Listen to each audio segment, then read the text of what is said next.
갤럭시 스마트폰 사용을 편리하게 도와주는 유용한 팁 19가지를 알려드립니다. 여러분 안녕하세요. 여러분은 일상에서 스마트폰의 기능을 100% 활용하고 계신가요? 이번 시간은 일상에서 활용하기 좋은 스마트폰 활용 팁 6가지를 알아보겠습니다. 첫 번째로 충전 속도를 빠르게 하는 방법이 되겠습니다. 여러분이 갑자기 외부에 나가거나 급한 일이 있을 때 꼭 스마트폰 배터리 용량이 부족하죠. 그럴 때 빠르게 충전을 해야 하는데 아무리 빠른 충전기와 빠른 케이블을 이용을 하더라도 충전되는 속도는 한계가 있죠. 그럴 경우에 좀 더 빠르게 충전하는 방법이 되겠습니다. 스마트폰 상단을 아래로 쓸어 내립니다. 그러면 비행기 모드가 있죠. 혹시 비행기 모드가 나오지 않으시는 분들은 한 번 더 쓸어 내리신 다음 비행기 모드를 찾아주세요. 비행기 탑승 모드를 켜게 되면 켜지 않았을 때의 충전 속도에 비해 20에서 30% 정도는 빠르게 충전이 됩니다. 스마트폰은 항상 외부와의 통신이 열려 있는 상태이기 때문에 충전 도중에도 외부와의 통신으로 계속 배터리를 소모하고 있죠. 그래서 충전을 하는 도중에도 배터리는 계속 소모가 되는 겁니다. 하지만 비행기 탑승 모드를 켜게 되면 데이터 통신, 와이파이, 블루투스 모두 차단이 되는 상태이기 때문에 낭비되는 배터리 양을 줄일 수가 있죠. 그래서 충전 속도도 20에서 30% 정도 빠르게 충전이 됩니다. 급하게 충전을 해야 할 경우에는 비행기 모드를 켜고 충전을 해주도록 하세요. 그 다음은 여러분이 많이 이용하시는 와이파이 속도 측정 방법이 되겠습니다. 집이나 회사에서 와이파이를 이용해서 통신을 하는 경우 많죠. 그럴 때 유달리 와이파이 속도가 느리게 느껴지는 구역이 있습니다. 그 이유는 해당 구역에 와이파이 신호가 제대로 도달이 되지 않기 때문에 그렇죠. 그런 경우 집이나 회사에서 어느 구역에서 와이파이 신호가 약한지 간단하게 자체 기능만으로 측정을 할 수 있습니다. 이렇게 알림창을 여신 다음 와이파이 터치하고 기다립니다. 그러면 아래쪽에 상세 설정이라고 있죠? 상세 설정 들어가세요. 그 다음 우측 상단 점세개 버튼 누릅니다. 그리고 인텔리전트 와이파이로 들어가세요. 그러면 제일 아래쪽에 인텔리전트 와이파이라고 보일 텐데요. 이 메뉴를 7번 터치해 줍니다. 하나, 둘, 셋, 넷 해서 7번을 터치합니다. 그렇게 되면 아래쪽에 보이지 않던 커넥티비티 랩스라는 메뉴가 나오죠. 여기 들어가세요. 그러면 여러분이 와이파이를 어느 정도 사용하고 있는지 사용량을 보여주게 되는데요. 그 아래로 내려가시게 되면 홈 와이파이 인스펙션이라고 있죠. 여기를 들어가시게 되면 여러분이 스마트폰을 가지고 이동을 하면서 해당 위치마다 와이파이 신호의 강도를 측정을 할 수 있습니다. 여기 들어가 볼게요. 그러면 홈 와이파이 체크해 보라고 하죠. 여기서 스타트 눌러주세요. 그리고 여러분이 이용하는 와이파이를 선택합니다. 그 다음 넥스트 눌러주세요. 그러면 엑설런트라고 나와요. 현재 와이파이 강도가 좋다는 뜻이죠. 저는 지금 와이파이 공유기 바로 옆에서 강의를 하기 때문에 엑설런트라고 나오는데요. 와이파이 공유기와 거리가 좀 더 떨어져 있을 경우에는 굿이라고 나올 수도 있고요. 푸어라고 나올 수도 있습니다. 일단 기본적인 확인은 여기서 할 수 있고요. 그 다음 넥스트를 누릅니다. 그러면 스마트폰을 들고 움직이면서 와이파이 신호를 체크해 볼 수 있습니다. 지금 여기 보면 모양이 나오죠. 공유기 위치에서부터 떨어졌을 때 중간에 장애물이 있거나 벽이 있을 경우 신호 강도가 얼마나 약해지는지 체크를 해볼 수 있습니다. 스타트 하겠습니다. 이제 스마트폰을 들고 구역을 움직이면서 체크를 해보시면 신호 강도를 확인할 수 있어요. 기본적으로 마이너스 30에서 마이너스 40 사이에 나오면 되는데요. 그 신호가 마이너스 50 이하로 떨어지게 되면 신호 강도가 굉장히 약한 거죠. 그 다음 마이너스 70 이하로 떨어지면 신호가 거의 닿지 않는다고 보시면 돼요. 그럴 경우에는 공유기 위치를 신호가 좀 더 잘 닿을 수 있는 곳으로 움직이는 게 좋겠죠. 되도록이면 와이파이 공유기는 높은 곳에 있는 게 좋고요. 중간에 장애물이 없도록 하는 것이 좋습니다. 자, 저는 지금 움직이지 않고 있기 때문에 신호가 어느 정도 일정하게 나오고 있죠. 자, 여기서 제가 위치를 움직이면 신호가 더 떨어지게 될 거예요. 자, 여러분들도 스마트폰을 들고 위치를 바꾸면서 신호가 어디가 약한지 확인을 하시면 되겠습니다. 자, 확인을 다 하셨으면 던 하면 끝나는 거죠. 엑시트 하겠습니다.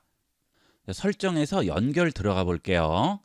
자, 그러면 와이파이라고 있고요. 와이파이 터치하시게 되면 여러분 연결되어 있는 와이파이가 나오고 연결할 수 있는 와이파이도 확인할 수 있죠. 대부분의 공유기는 공유기 이름이 있는 와이파이가 있고 공유기 이름 뒤에 5G라고 붙어 있는 와이파이가 있습니다. 자, 하나의 공유기에서 두 개의 신호가 나오는 건데요. 공유기 이름만 있는 것은 2.4기가 와이파이고요. 5기가로 연결할 수 있는 와이파이 신호가 되겠습니다. 중간에 장애물이 많고 거리가 좀 떨어져 있을 경우에는 공유기 이름만 써져 있는 2.4기가로 연결을 하는 게 좋겠고요. 거리가 가깝고 중간에 장애물이 없을 경우에는 5G로 연결을 해주는 게 좋겠죠. 물론 속도는 5G가 훨씬 빠르죠. 하지만 이 5기가는 2.4기가에 비해서 도달 거리가 짧고 중간에 장애물이 있으면 오히려 더 느려질 수가 있습니다.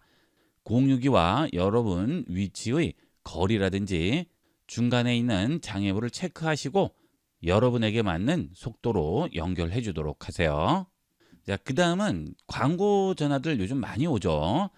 특히나 요즘 더 극성인데요. 자, 이럴 경우 광고를 차단할 수 있는 기능이 되겠습니다. 자, 그것은 스마트폰 기능 외에 카카오톡을 이용하게 되는데요. 자, 카카오톡은 대부분 설치가 되어 있으시죠. 자, 카카오톡 들어갑니다. 그 다음 우측 하단에 있는 더보기 버튼을 누릅니다. 자, 그러면 더보기 메뉴가 나오게 되는데요. 자, 여기서 상단에 있는 페이로 들어갑니다. 카카오페이를 이용하시면 상단 노란색 막대에 페이가 나오게 되죠. 자, 페이로 들어갑니다. 그러면 홈 자산 혜택 전체라고 나오는데요. 전체로 들어갑니다.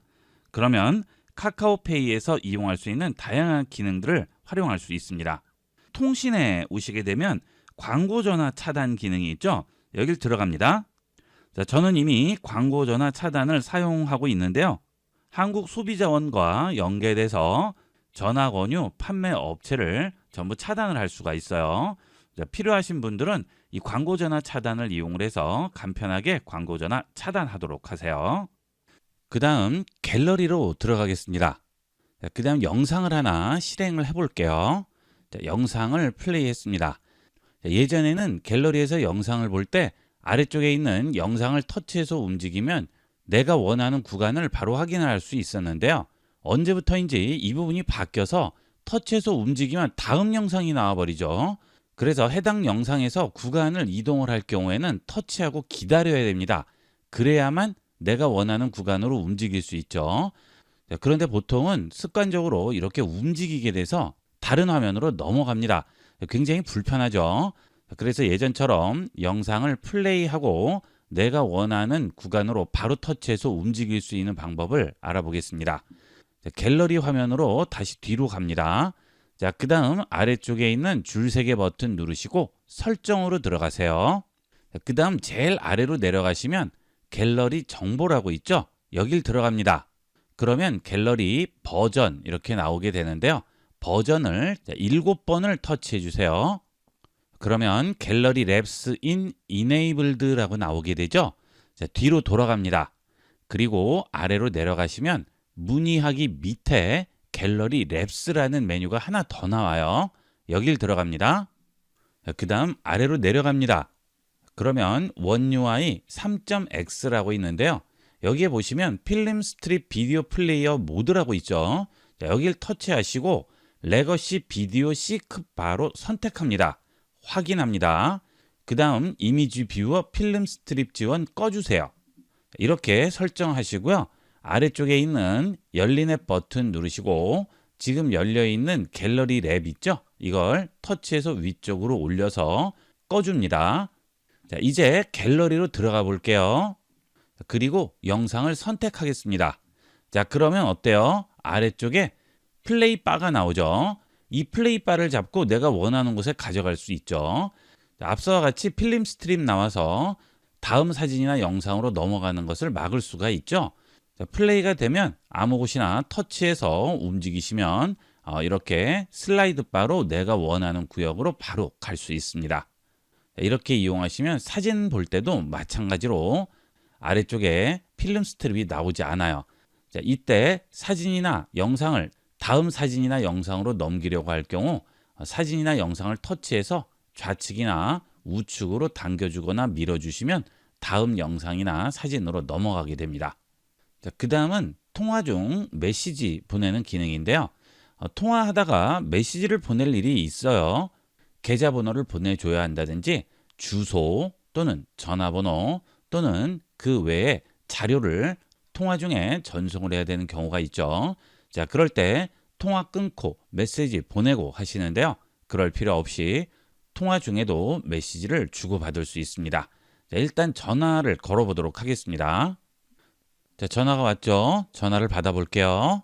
자, 지금 통화 상태인데요. 이렇게 통화 상태에서 메시지를 전송을 해야 될 경우 상단에 있는 점 3개 버튼 누릅니다. 그러면 메시지 보내기 메뉴가 나오죠. 여기 터치합니다. 그러면 이제 통화 중에 메시지를 전송을 할 수 있는 거죠. 자, 메시지를 전송을 해볼게요. 자, 메시지 전송됐죠. 자, 그 다음 상단에 있는 녹색 버튼 누르시면 다시 통화 화면으로 돌아오게 되겠죠. 그러면 상대방이 그 메시지를 받고 이어서 대화를 할 수가 있겠죠. 그러면 이번에는 상대방이 메시지를 전송해 보도록 하겠습니다. 자, 상대방이 메시지를 전송했습니다. 자, 그러면 이렇게 바로 나오게 되죠. 터치하면 바로 메시지가 열리면서 상대방이 보낸 메시지 확인할 수 있어요. 자, 이렇게 이용을 하시면 통화 중에도 얼마든지 원하는 자료를 상대방에게 보낼 수 있습니다. 자, 그 다음은 스마트폰 이용하다 보면 화면을 캡처할 경우가 있는데요. 자, 그때 하단에 있는 이 내비게이션 바까지 같이 찍히죠. 자, 예를 들어서 지도의 일부분을 캡처를 해야 돼요. 자, 지도를 실행해 볼게요. 자, 예를 들어 지금 이 화면을 캡처해 보도록 하겠습니다. 자, 전원 버튼과 볼륨 하단 버튼 동시에 누르면 캡처가 되죠. 캡처한 사진 열어볼게요. 자, 그러면 이렇게 아래쪽에 있는 내비게이션 바와 상단에 있는 시간과 배터리 표시까지 전부 같이 캡처가 되죠. 자, 지금 이렇게 캡처가 된 거죠. 자, 그런데 아래쪽에 있는 이 내비게이션 바와 상단에 있는 시간, 배터리 표시, 각종 정보들은 없애고 캡처하고 싶어요. 자, 그럴 때는 설정에서 그 기능을 꺼주시면 됩니다. 자, 홈으로 돌아가신 다음 설정 들어갑니다. 그리고 유용한 기능 들어가시면 화면 캡처 및 화면 녹화라고 있어요. 여길 들어갑니다. 그러면 상태 표시줄 및 내비게이션 바 숨기기라고 있죠. 자, 여기를 켜주세요. 그러면 상태 표시줄과 내비게이션 바를 숨기게 됩니다. 자, 다시 한번 캡처를 해볼까요? 전원 버튼과 볼륨 하단 버튼 눌러서 캡처해 보겠습니다. 자, 캡처됐죠? 캡처한 사진 열어볼게요. 자, 그러면 어때요? 위쪽과 아래쪽이 까맣게 나오죠? 내비게이션 바와 상태 표시줄 없어졌습니다. 자, 앞서는 이렇게 나와 있었죠? 자, 하지만 지금은 위쪽과 아래쪽에 있는 필요 없는 부분들은 없어지고 원하는 부분만 캡처를 했죠. 자, 이렇게 캡처를 했을 때 항상 찍히게 되는 내비게이션 바와 상태 표시줄을 제외하고 캡처를 할 수 있습니다. 자, 앞으로는 캡처할 때 이렇게 제거하고 캡처하도록 하세요.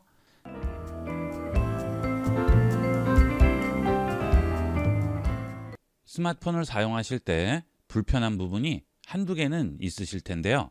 이번 시간은 스마트폰 사용 시에 불편한 부분을 해결하는 편리한 팁 5가지를 알아보겠습니다. 첫 번째로 한 손 조작 기능인데요. 보통 스마트폰을 이용을 하실 때 이렇게 두 손으로 이용하는 경우는 거의 없죠. 자, 대부분 이렇게 한 손으로 이용하게 될 텐데요. 요즘은 대부분의 스마트폰 사이즈가 크기 때문에 한 손으로 조작하기는 힘듭니다. 특히 손이 작은 분들은 더 불편하죠. 자, 그럴 때 간편하게 한 손으로 조작하는 팁을 알아보겠습니다. 자, 우선 설정으로 들어갑니다. 그 다음 아래로 내려가시면 유용한 기능이라고 있죠. 유용한 기능 들어갑니다. 그리고 한 손 조작 모드를 켜주도록 하세요. 자, 그 다음 한 손 조작 모드 글씨를 터치합니다. 그러면 설정 창이 나오게 되는데요. 여기서 한 손 조작 모드 설정을 할 수 있어요. 한 손으로 휴대폰을 쉽게 사용할 수 있도록 화면 크기를 줄이는 방법인데요. 화면 크기를 줄이는 방법은 두 가지가 있죠. 제스처와 버튼이 있습니다. 버튼의 경우는 홈 버튼을 2번 터치하면 화면 사이즈가 작아지는 것이고요. 제스처는 화면 하단의 가장자리 가운데를 아래로 밀게 되면 스마트폰 화면이 이렇게 줄어들게 됩니다. 자, 저는 제스처로 한번 해볼게요. 자, 이 상태에서 화면 하단 중앙 부분을 터치해서 아래로 밉니다. 그러면 이렇게 화면이 작아지게 되죠. 그리고 화면이 한쪽으로 치우치게 되는데요. 지금은 오른쪽으로 치우쳐 있죠. 자, 오른손으로 주로 이용하시는 분은 오른쪽으로 이용하시고요. 왼손으로 이용하시는 분은 좌측에 있는 화살표를 누르시면 화면이 좌측으로 움직이게 됩니다. 자, 그러면 이 상태에서 여러 가지 기능들 전부 실행할 수가 있겠죠. 자, 이때 스마트폰 기능은 그대로 다 활용할 수 있습니다. 홈 버튼을 누른다든지 카메라를 실행한다든지 그 외의 앱들 원래 이용하던 대로 그대로 이용하시면 되겠습니다. 그리고 알림창도 마찬가지로 이용할 수 있겠죠. 자, 위쪽을 아래로 쓸어내리면 알림창도 열고요. 한 번 더 쓸어내려서 여러 가지 기능들도 실행할 수가 있겠죠. 그 다음 엣지도 그대로 이용할 수 있어요. 자, 이렇게 한 손으로 이용할 때 간편하게 활용해 보세요. 자, 원래대로 돌아가려면 빈 공간 아무 곳이나 2번만 터치하면 원래 화면으로 돌아오게 되겠습니다. 자, 그 다음은 휴대폰 하드웨어 테스트인데요. 휴대폰을 이용을 하시다가 화면에 잔상이 생긴다든지 또는 터치가 잘 안 된다든지 센서가 제대로 작동이 되지 않을 경우 간단하게 테스트해 볼 수 있습니다. 요즘은 중고 휴대폰도 많이 구매해서 이용하시는데요. 그럴 때도 간편하게 활용할 수 있는 방법이 되겠습니다. 전화기 앱 실행합니다. 그 다음 키패드로 들어오신 다음 다음과 같이 입력해 주세요. 별, 샵, 0, 별, 샵. 그러면 바로 하드웨어 테스트 화면으로 넘어오게 됩니다. 휴대폰 화면은 레드, 그린, 블루가 합쳐져서 컬러로 나오게 되는데요. 각 레드, 그린, 블루 빛이 제대로 나오지 않으면 화면에 문제가 있는 거죠. 자, 이럴 경우 레드를 눌러서 화면 상태를 확인합니다. 중간에 제대로 레드가 나오지 않는 부분이 있으면 화면에 문제가 있는 거죠. 자, 다시 화면을 한번 터치하고요. 그린 눌러봅니다. 자, 그 다음 다시 터치하고 블루 눌러봅니다. 자, 이렇게 화면 상태를 확인할 수 있습니다. 가장 간편하고 빠르게 화면 상태를 확인하는 방법이 되겠습니다. 자, 그 다음은 휴대폰에 여러 가지 하드웨어적인 기능들이 여기 다 나오고 있죠. 자, 리시버 같은 경우에는 소리가 나오면서 제대로 신호를 받는지 확인할 수 있고요. 바이브레이션의 경우에는 진동을 확인할 수 있습니다. 자, 지금 진동이 울리고 있어요. 자, 그 다음 메가캠의 경우에는 스마트폰 카메라 화면을 확인할 수 있죠. 자, 이런 식으로 화면이 제대로 찍히는지를 확인할 수 있고요. 셔터 버튼이 제대로 작동되는지도 확인할 수 있습니다. 자, 아래쪽에서 셔터 버튼 누르시면 이렇게 사진이 찍히면서 카메라가 제대로 작동되는지 확인할 수 있어요. 자, 이때 원래대로 돌아가려면 여기 있는 뒤로 가기 버튼 2번 터치해 주시면 원래대로 돌아가게 됩니다. 자, 그 다음 센서도 있고요. 터치도 있죠. 자, 터치 눌러보시면 이렇게 화면에 터치되는 부분이 없는지 확인할 수 있습니다. 자, 제대로 터치가 되지 않을 경우에는 AS 센터 가기 전에 미리 이 터치 센서가 제대로 작동되는지 확인을 하시면 되겠습니다. 자, 이렇게 그려주시면 전부 칠해지죠? 터치에는 문제가 없네요. 자, 만약 터치에 문제가 있으면 여기 있는 초록색 부분이 아무리 터치해도 계속 하얀색으로 나온다거나 선이 끊겨지는 부분이 있을 텐데요. 지금 제 화면은 그렇지 않네요. 자, 이 경우도 다시 뒤로 돌아가려면 화면 하단에 보이지는 않지만 뒤로 가기 버튼 있는 위치를 2번 터치해 주시면 원래대로 돌아가게 됩니다. 자, 그 다음은 스피커도 있죠. 스피커 소리가 제대로 나는지 확인할 수 있고요. S펜을 사용할 수 있는 스마트폰의 경우에는 S펜 기능도 들어가 있습니다. 자, 이렇게 간단하게 즉석에서 스마트폰 하드웨어 상태를 확인할 수 있습니다. 스마트폰 하드웨어적으로 문제가 있는 것 같은 경우에는 AS 센터 방문 전에 이렇게 한 번씩 확인해보고 방문하도록 하세요. 그 다음 알림이 왔을 때 좀 더 쉽게 알아볼 수 있는 방법이 되겠습니다. 무음으로 설정이 됐을 경우 알림이 와도 알림이 온지 모르는 경우가 많죠. 자, 그때 화면에 알림이 왔다는 표시를 제대로 보여주게 됩니다. 자, 설정으로 들어갑니다. 그 다음 알림으로 들어가세요. 그리고 알림 팝업 스타일로 들어갑니다. 그러면 엣지 라이트닝 스타일이라고 있죠. 자, 여길 들어가세요. 자, 지금 엣지 라이트닝 스타일을 이용을 해서 알림이 왔을 때 쉽게 알아볼 수 있게 설정할 수 있어요. 자, 지금 없음 상태인데요. 효과를 기본으로 줘 볼게요. 그러면 이렇게 테두리에 선이 나오면서 금방 알아볼 수가 있죠. 자, 그 다음 웨이브를 줄 수도 있어요. 자, 이렇게 알림이 오게 되면 주위에 웨이브가 생기죠. 그 다음 도트를 주시게 되면 알림이 나오게 되면 이렇게 도트가 표시가 됩니다. 그 외에도 여러 가지로 지정할 수 있죠. 자, 이런 식으로 무지개 빛깔로 나오는 경우도 있고요. 그 다음 이렇게 하트 모양으로 나오기도 할 수 있고요. 그 다음 이렇게 원형으로 퍼지면서 알려줄 수도 있죠. 보통 알림을 무음으로 해놓는 경우도 많은데요. 그럴 때 이런 식으로 설정을 해두시면 좀 더 쉽게 알아볼 수 있습니다. 자, 그리고 이 효과 부분은 색상에서 여러 가지로 설정을 할 수도 있고요. 그 다음 고급 들어가서 투명도라든지 알림 길이도 지정을 할 수 있습니다. 자, 알림 길이를 늘려주면 좀 길게 적용이 되겠죠. 그 다음 짧게 해주면 알림 표시가 금방 끊어지게 되겠습니다. 이렇게 보기 편한 알림으로 설정해두고 이용하도록 하세요. 자, 이렇게 엣지 라이트닝 스타일을 지정을 하면 아래쪽에 화면이 꺼져 있을 때도 보이기 기능을 이용을 할 수 있습니다. 알림이 오게 되면 이렇게 라이트닝 스타일이 나와서 쉽게 알아볼 수가 있겠죠. 스마트폰 우측이나 좌측에 보면 화면 꺼진 버튼이 있죠. 자, 이걸 눌렀을 때 화면이 꺼지는데요. 이때도 알림이 오면 이렇게 엣지에 라이트닝 효과가 나오게 됩니다.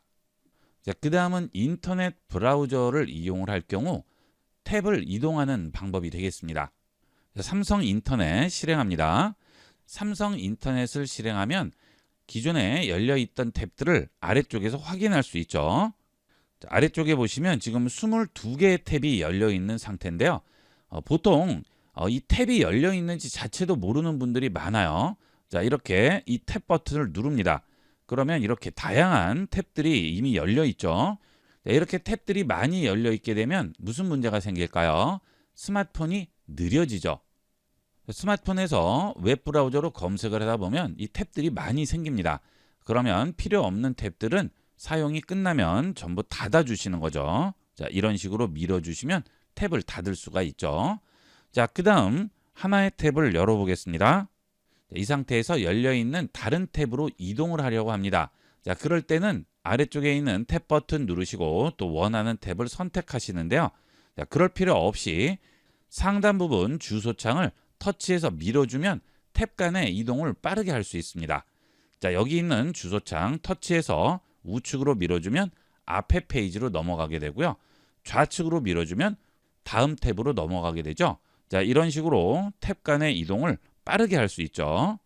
주소창을 터치해서 넘겨서 빠르게 탭 간에 이동해 보도록 하세요. 갤럭시 스마트폰 사용자는 대부분 기본 키보드인 삼성 키보드를 이용하실 텐데요. 이용하시다 보면 작은 화면을 손으로 터치하게 되고 오타도 나올 수밖에 없죠. 이번 시간은 스마트폰에서 키보드를 이용하실 때 오타를 최대한 줄일 수 있는 팁과 키보드를 100% 활용하는 방법을 알아보겠습니다. 자, 이렇게 문자를 보내거나 또는 카카오톡으로 메시지를 보낼 때 입력창을 터치하게 되면 아래쪽에 키보드가 나오게 되죠. 일단 입력부터 해보도록 할까요? 자, 안녕하세요 라고 입력을 하겠습니다. 자, 이렇게 입력을 하다가 잘못 입력된 부분이 생겼어요. 자, 그러면 커서를 해당 부분까지 이동해야 되죠. 자, 그러면 손으로 터치를 하게 되는데 정확하게 위치를 터치하기가 힘듭니다. 자, 이럴 때는 키보드에 있는 스페이스바를 누르고 기다립니다. 그러면 커서 이동이라고 나와요. 자, 이렇게 터치한 상태에서 손을 움직이게 되면 커서가 움직이게 되죠. 자, 이런 식으로 움직이시면 원하는 곳에 간단하게 커서를 위치시킬 수 있습니다. 자, 만약 한 줄이 아니고 두 줄일 경우는 어떻게 될까요? 자, 이렇게 아래쪽으로 내리시고 반갑습니다라고 또 입력했습니다. 자, 커서를 이번에는 윗줄 아랫줄로 움직여 볼게요. 스페이스바 터치하고 기다립니다. 이번에는 터치한 손을 좌우로 움직이지 않고 위아래로 움직이면 커서가 위아래줄로 이동하게 되죠. 자, 이런 식으로 커서 이동할 때 손으로 터치하지 마시고 스페이스바를 이용해서 커서 이동을 하도록 하세요. 그 다음은 스마트폰에서 키보드로 입력을 하실 때 가장 불편한 부분이 글씨가 작아서 불편하죠. 이 글씨와 키보드를 좀 더 키우는 방법을 알아볼게요. 자, 하단에 보시면 여기에 톱니바퀴 설정이 있죠. 자, 그 다음 상단에 있는 분도 계실 거예요. 자, 혹시 상단에도 톱니바퀴 설정이 안 보이고 스페이스바 옆에도 안 보이시면 스페이스바 바로 좌측에 있는 버튼을 터치하고 기다립니다. 자, 그러면 여기에 톱니바퀴 설정이 있어요. 자, 이쪽으로 들어가시면 됩니다. 자, 이렇게 설정으로 들어가시면 삼성 키보드 설정이 나오게 되는데요. 아래쪽으로 내려갑니다. 자, 그러면 글자 크기라고 나오죠. 자, 글자 크기를 선택해서 글자 크기를 키울 수 있죠. 자, 글자가 너무 작아지면 보기 힘드니까 글자를 좀 더 키워주는 게 눈에 더 잘 들어오겠죠. 자, 그 다음은 키보드 자체의 크기도 키워보도록 하겠습니다. 글자 크기 위쪽에 보시면 크기와 투명도라고 있어요. 자, 여기 들어갑니다. 자, 이 크기와 투명도는 키보드 크기 조절이라는 메뉴로 나오는 경우도 있습니다. 그리고 크기와 투명도로 합쳐져서 나오는 경우도 있어요. 그것은 기종이나 원 UI 버전에 따라서 다르니까 둘 중에 하나 아무거나 선택하시면 됩니다. 자, 여기서 키보드의 크기를 키울 수가 있어요. 자, 이런 식으로 키워주면 키보드가 좀 더 커지게 되죠. 자, 아래쪽으로 내리면 좀 더 작아지게 되죠. 자, 최대한 크기를 키우면 키보드를 좀 더 크게 이용을 할 수가 있겠죠. 본인에게 맞는 사이즈로 만들어서 이용을 해보도록 하시고요. 그 다음 원래 사이즈로 돌아가실 경우에는 초기화 버튼 누르시면 원래 사이즈로 돌아가게 됩니다. 자, 뒤로 돌아갈게요. 자, 그 다음은 레이아웃으로 들어가겠습니다. 그러면 아래쪽에 키보드 샘플이 나오게 되죠. 자, 이렇게 아래로 내려가신 다음 스페이스 키 스타일로 가셔서 일반과 이메일 주소 입력해서 설정을 해주시면 좀 더 편리하게 이용을 할 수 있습니다. 자, 지금 마침표에 체크가 되어 있죠. 자, 그러면 아래쪽에 마침표가 나와요. 자, 그런데 이걸 끕니다. 그러면 마침표가 없어지는 대신 여기에 엔터키가 나오게 되죠. 그 다음 이번에는 이메일 주소 입력이라고 있죠. 여러분이 입력을 하실 때 이메일 주소 입력도 하게 되는 경우가 있는데요. 이메일 주소 입력을 많이 하시는 분들은 여기에 체크를 해주시면 좀 더 편리하게 이용할 수 있습니다. 닷컴에 체크를 해주시면 아예 닷컴 버튼이 나오죠. 그러면 일일이 닷컴을 입력할 필요 없이 버튼 하나로 입력을 할 수 있겠죠. 자, 그 다음 그 아래쪽에 웹 주소 입력이라고 있죠. 자, 여기에 점이 또 있네요. 자, 체크를 해볼게요. 자, 그러면 이쪽에 점이 나오죠. 자, 그런데 이때는 점을 누르고 기다리게 되면 .kr, oa.kr, net, edu, com, co.kr, go.kr 여러 가지가 나오죠. 자, 여기서 골라서 선택할 수가 있습니다. 자, 지금 웹 주소 입력에도 마침표가 있고요. 이메일 주소 입력에도 마침표가 있고 일반에도 마침표가 있습니다. 자, 이 세 가지 마침표의 기능이 다 달라요. 웹 주소에 점도 끄고 그 다음 이메일 주소 입력도 끄고 일반만 켜보겠습니다. 자, 그 다음 누르고 기다려 볼게요. 자, 그러면 뭐가 나와요? 특수 문자들이 나오게 되죠. 자, 그 다음 이번에는 일반을 끄고요. 이메일 주소 입력을 켜겠습니다. 자, 그 다음 점을 누르고 기다립니다. 그러면 똑같이 인터넷 주소가 나오게 돼요. 자, 그 다음 이번에는 웹 주소 입력에서 켜고 누르면 앞서와 마찬가지로 이메일 기본 주소들이 나오게 되는데요. 여기서 아래쪽에 있는 것도 다시 켜줍니다. 그러면 www 점이 하나가 더 나오게 되죠. 그러면 인터넷 주소 입력을 할 때 www 점을 따로 입력할 필요 없이 이 버튼만 누르면 되겠죠. 여러 가지로 설정을 한번 해보시고요. 여러분에게 맞고 편리한 기능을 이용을 하시면 되겠습니다. 자, 그 다음은 이렇게 맞춤표를 없애게 되면 맞춤표는 어떻게 찍을까요? 자, 이런 경우에는 맞춤표를 스페이스바를 이용해서 찍게 됩니다. 레이아웃에서 뒤로 돌아갑니다. 그리고 위쪽으로 올라가시면 기타 입력 옵션이라고 있죠? 여길 들어갑니다. 그러면 스페이스 키를 2번 눌러 마침표 입력이라고 나오게 됩니다. 자, 여기에 체크를 해주시면 앞으로 입력을 하실 때 스페이스 바를 2번 누르면 마침표가 입력이 되겠죠. 문자 앱으로 들어왔는데요. 자, 여기서 스페이스 바를 2번 터치해 보겠습니다. 그러면 마침표 들어가고 한 칸 떨어지게 되죠. 문장을 입력할 때 마침표 다음에 스페이스 바로 한 칸 띄우게 되어 있죠. 자, 이렇게 스페이스 바 2번 눌러서 간단하게 입력할 수 있는데요. 마침표 버튼이 있더라도 이 스페이스 바를 2번 누르는 게 훨씬 편리하고요. 속도도 빠릅니다. 그리고 오타날 가능성도 좀 더 줄일 수가 있겠죠. 맞춤표 버튼은 작기 때문에 아무래도 엔터라든지 그 외에 기호가 눌리는 경우도 있는데 스페이스바만 2번 터치하면 간단하게 맞춤표 찍고 한 칸 떨어지게 됩니다. 다시 삼성 키보드 설정으로 들어가겠습니다. 그 다음 언어 및 키보드 형식으로 들어가시고요. 제일 아래로 내려가시면 언어 변경 방법이라고 있습니다.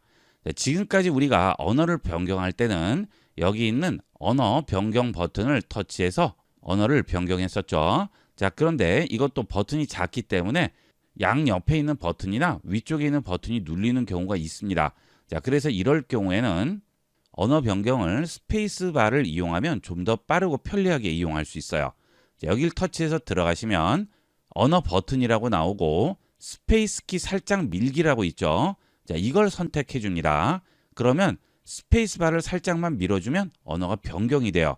자, 물론 언어 버튼과 스페이스 키 살짝 밀기 이것도 있지만 이것은 불편하죠. 버튼을 2개를 눌러야 되기 때문에 스페이스 키 살짝 밀기가 훨씬 편리하게 이용하게 됩니다. 자, 지금 스페이스 키 살짝 밀기로 설정하니까 스페이스 바에 잉글리시라고 나오네요. 터치해서 좌측이나 우측으로 밀어주면 한국어와 영어로 바뀌게 되죠. 자, 이렇게 변경을 해주시면 좀 더 빠르고 쉽게 이용할 수 있어요. 자, 다시 삼성 키보드 설정 들어갑니다.